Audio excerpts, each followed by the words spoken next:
Hi everyone, Greg Miller here from Spinoff Investing Simplified, coming at you with another video. Today's video will be about Maurece Schiller.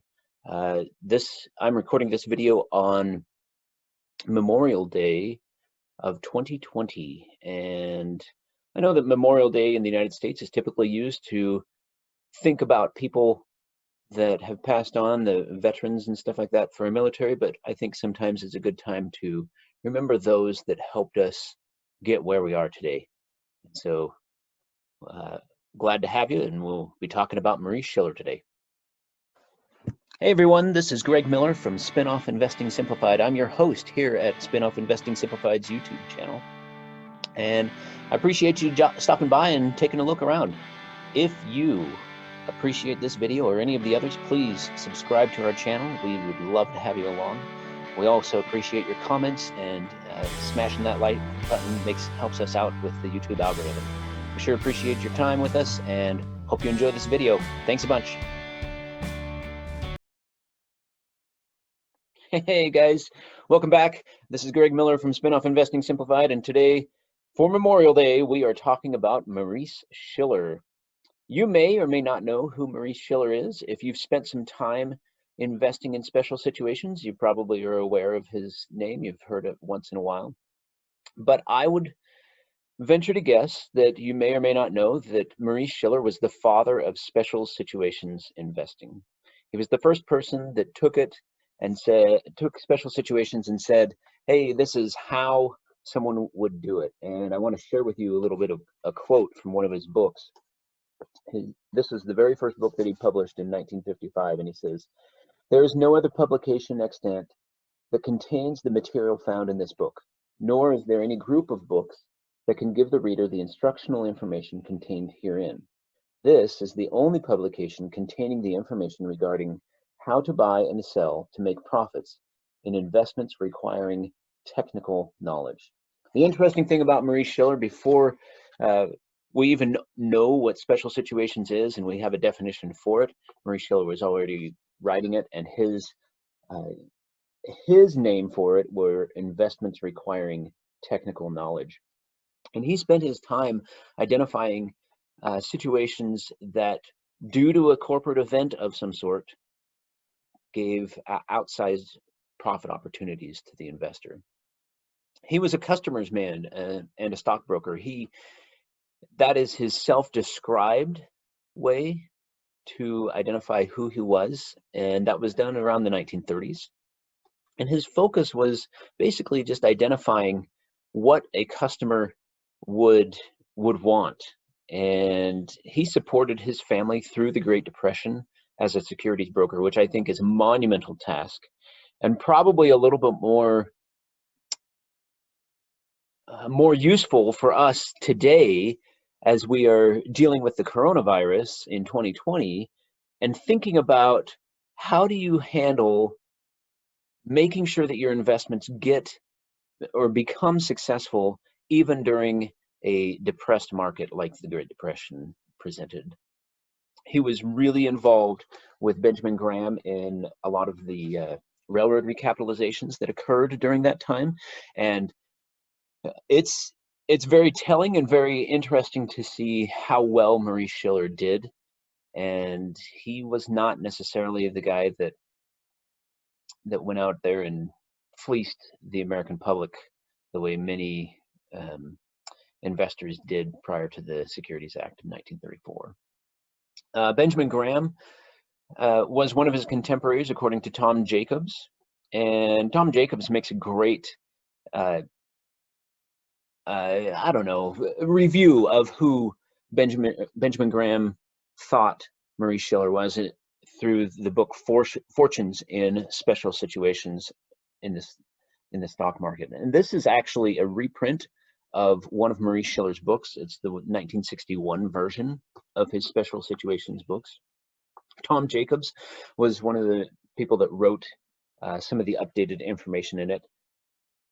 I would recommend that if you haven't read one of these, that you should spend some time looking at Maurece Schiller's work. He's got some really interesting ideas, and they are super helpful. With that in mind, I'll just share with you some of the things that I have learned as I've gone through reading Schiller's writings. For example, he specifically had an absolute insistence on avoiding risk, and you could see it in his writing, the way that he approaches things. He approaches liquidations with the idea that I'm going to get my cash back immediately, and then I'll have the opportunity for the funny thing is he uses terms that we wouldn't think about today: romance and outsized profits for what's left over. So he thinks about a liquidation where he gets money back, maybe 80% of his investment, or maybe all of it, and then the rest he just holds on to the stub of that liquidation, and then he goes ahead and reaps the rewards of that over time. Specifically, he focuses on risk that cannot be calculated, and if you cannot calculate the risk, Schiller is one of those people that avoids it like the plague. Probably a very good person to understand and read about if you are going into the special situations area. These books were reprinted about the same time that I wrote my book, Spinoff Investing Simplified. Had I had them, I think I would have improved some of the writing that I had in that book.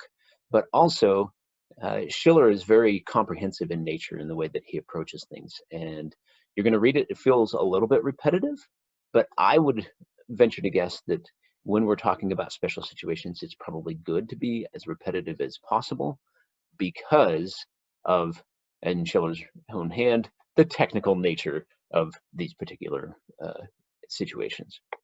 Each one of them has to be researched specifically, and that's a testament to Schiller's ability as an analyst to understand various situations and understand how to profit from them. My own experience from following Schiller's writing, I had a spinoff that I put money into. It was Spirit Master Trust Agreement, and it turned into a liquidation. I put some money into it, and I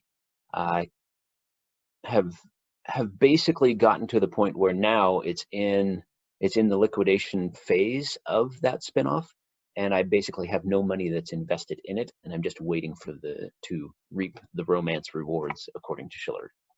And had I not read his writings, I don't know if I would have been prepared to hold on to it through liquidation, just because you don't know what you're dealing with and what you should expect.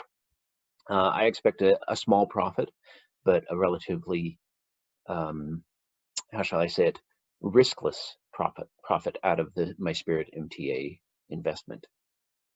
And had I known how little the risk would have been, I probably would have put a whole lot more money into it, because I would have been able to just sit on the cash, and have the cash back actually within about 1.5 years of the original investment, and then go ahead and have the return coming later on while I can go and reinvest that money. That actually got me thinking a little bit about spinoffs, and Schiller uses the term that these are double barrel possibilities. He looks at the spinoff and he says, this is an opportunity to profit from both the parent and the child. And if you've read Joel Greenblatt's book, How to Be a You Can Be a Stock Market Genius, he also talks about the opportunity of both the parent and the child in the spinoffs. And this got me thinking to a step further, where I was watching one of Greenblatt's one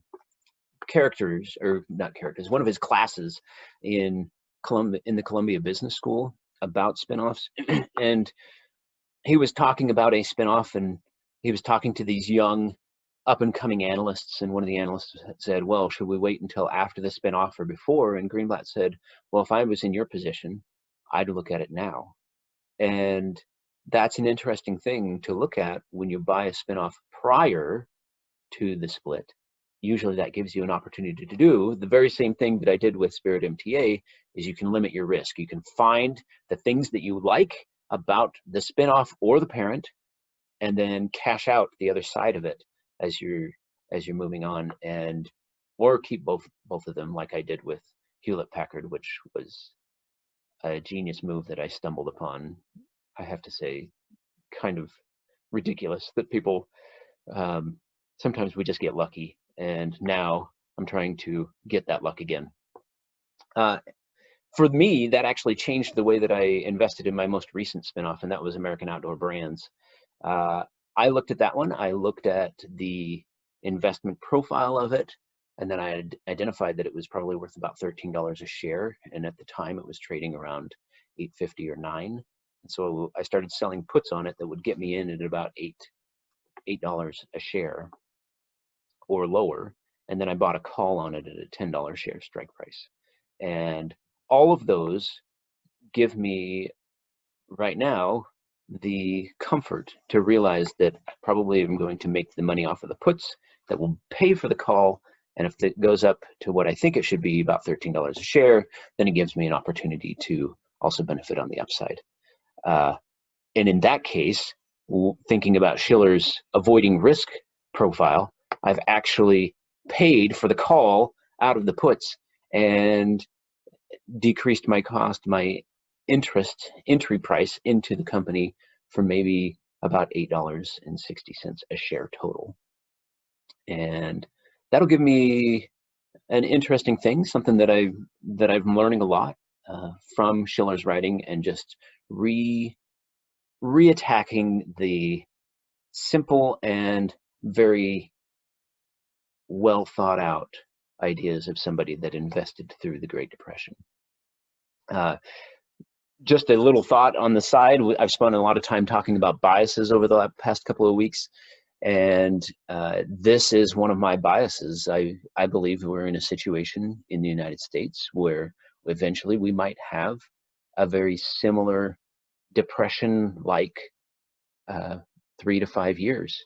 And I think that Schiller is probably one of the better people to read about to help us understand what's going on with Schiller's writings.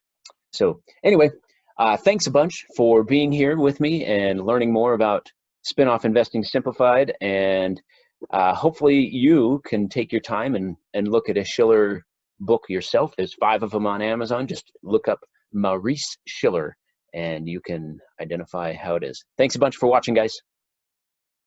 As we finish up, we have one final note for you. This video was made for educational purposes only. Any companies mentioned in this presentation were discussed for educational purposes only.